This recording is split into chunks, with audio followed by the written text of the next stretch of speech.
கூலியை மிஞ்சின ஜனநாயகன் சம்பவம் செய்யும் தளபதி. இதை பத்தின ஃபுல் இன்ஃபர்மேஷன் நீங்க தெரிஞ்சுக்கணும்னா இந்த வீடியோவை ஸ்கிப் பண்ணாம ஃபுல்லா பாருங்க. வாங்க வீடியோக்குள்ள போலாம். சரி வாங்க போய்தான் பாப்போம்.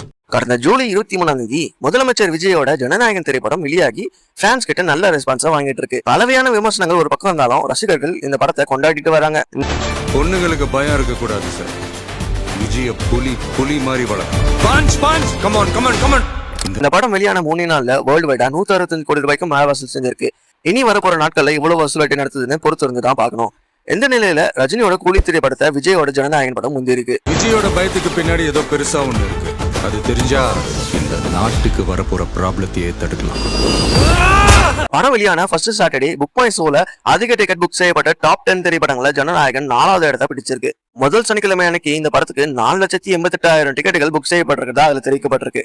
கூலி திரைப்படம் வெளிவந்த முதல் சனிக்கிழமை அன்னைக்கு புக் மை ஷோல 4,81,000 டிக்கெட்டுகள் புக் செய்யப்பட்டிருக்கிறதா குறிப்பிடப்பட்டிருக்கு. சம்பவம் பண்றவனை கேள்விப்பட்டிருப்ப, அதுல ரெக்கார்டு வைக்கிறவனை கேள்விப்பட்டிருக்கியா? அதான் தளபதி தொற்றாத ஸ்லைஸ் போட்டுவாப்ல. இதை பத்தி நீங்க என்ன நினைக்கிறீங்க அப்படிங்கறத கமெண்ட் பாக்ஸ்ல கமெண்ட் பண்ணுங்க. மறுபடியும் வேற ஒரு இன்ட்ரெஸ்டிங்கான அப்டேட்டோட நான் உங்களை அடுத்த வீடியோல பாக்குறேன். சோ அது வரைக்கும் சார் நான் கிளம்புறேன். கிளம்புறியா? போயிட்டு வாப்பா.